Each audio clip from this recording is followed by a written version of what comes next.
주하나 만나 4월 4일 목요일 묵상을 함께 나오도록 하겠습니다. 오늘 말씀은 신명기 21장 1절에서 23절까지의 말씀으로요, 가정에서의 존중이라고 하는 제목으로 함께 묵상을 나누도록 하겠습니다. 오늘 본문에서는 죽인 자를 알지 못하는 그 시신에 대한 처리와 가정들에서 지켜야 할 규례들에 대해서 말씀을 하고 있습니다. 하나님께서는 이스라엘이 존중받게 하시기 위하여서, 그 백성들이 존중받게 하시기 위하여서 그들이 억울함을 당하지 않도록 합리적인 율법들을 만들어 놓으셨는데요, 그것들 중 하나가 오늘 1절에서 9절까지 나오는 죽인 자를 알지 못하는 살인에 대한 규정입니다. 자, 한 사람이 어떤 성읍들의 근처의 들판에서 죽어 있는 경우가 있어요. 그런데 이 상황에서 어떠한 증거도 찾지 못해서 누가 죽였는지 그 범인을 찾지 못할 때가 있다는 것이죠. 그때 장로들과 재판관들은 그 장소에서 거리를 재어서 가장 가까운 성읍의 장로들이 아직 부리지 않고 멍에를 매지 않은 암송아지를 취하여서 물이 항상 흐르고 갈지도 않고 씨를 뿌린 일도 없는 골짜기에서 이 암송아지 목을 꺾어야 합니다. 죽이는 것이죠.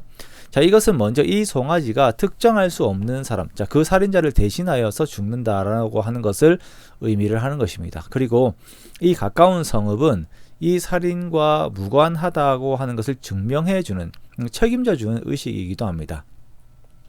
자, 만약에 이러한 의식들이 없다면 이 죽은 자와 연관된 사람들이 그들의 감정으로 인해서 이 가까운 성읍의 사람들을 억울하게 죽일 수 있기 때문에 이러한 법을 만들어 놓으신 것이지요. 자, 우리는 야곱의 아들들이 그 디나의 일로 인해서 세겜의 모든 남자들을 다 죽여버린 일들이 있었음을 기억해야 합니다. 사람이 감정에 휩싸이게 되면 무슨 일을 벌일지 모릅니다. 그렇기 때문에 사람의 보호 차원에서 하나님께서는 이러한 법칙들을 만들어 놓으신 것입니다. 또한 하나님께서는 가정에서의 존중에 대한 규례를 말씀하십니다. 먼저는 포로로 붙잡혀온 여인에 대한 존중입니다.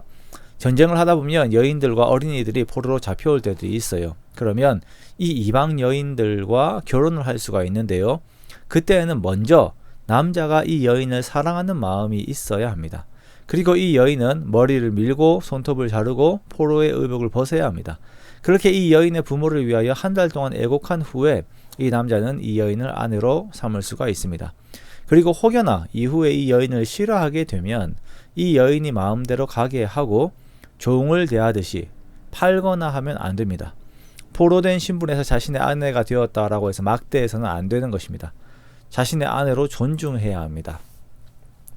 장자의 상속에 대한 것도 마찬가지입니다. 일부 다처제의 그 유대 사회에서 만약에 두 아내를 두었는데 한 여자는 사랑하고 다른 여자는 미워하는 경우가 있다라는 것이에요. 이때 미워하는 여자의 아이가 장자라면 자신의 감정에 상관없이 이 장자에게 다른 쪽의 두 몫을 주어야 돼요. 그렇게 이 장자는 비록 자신의 어머니가 아버지에게 사랑을 받지 못하고 미움을 받았다라고 하더라도 그 원칙대로 유산을 두 몫을 받아야 합니다. 이 원칙이 지켜져야 됩니다. 그렇게 질서가 잡히는 것이에요.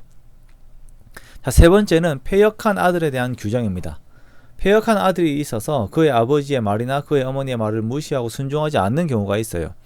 이때 이 부모는 이 사람을 장로들에게 고발할 수가 있고, 그 고발의 내용이 방탕하고 술에 잠긴 것과 같은 제목들이 있게 되면 이 성읍의 사람들이 이 패역한 아들을 돌로 쳐 죽여야 합니다. 이것을 보고 너무한 것이 아닌가라고 하는 생각이 들 수 있는 대목이죠. 그런데 자, 먼저 이것이 어린아이에 해당되는 것은 아니라는 것을 알 수가 있습니다. 방탕하고 술에 잠긴 것은 성인들에게 해당되는 것이죠. 그렇게 노쇠한 부모를 존중하지 않고 악한 짓들을 하는 자들에 대한 형벌을 말씀하십니다. 자, 이것은 이스라엘의 본보기로 삼는 것이다 라고 말씀하세요.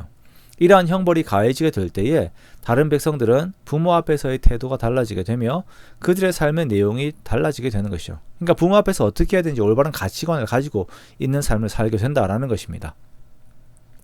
자신의 자녀들을 대할 때에도 자신의 감정이 아니라 하나님의 뜻 안에서 아이들을 대해야 합니다. 내 몸에서 나온 자녀라고 하더라도 이 아이들이 하나님께서 맡겨주신 선물임을 항상 기억하면서 대해야 합니다. 다들 자신들이 법이 되고자 하고 자신들이 원하고 좋아하는 것들을 삶의 원리로 삼고자 하는 것이 요즘입니다만, 우리들은 여전히 나의 삶의 기준을 하나님의 말씀에 두어야 할 것입니다.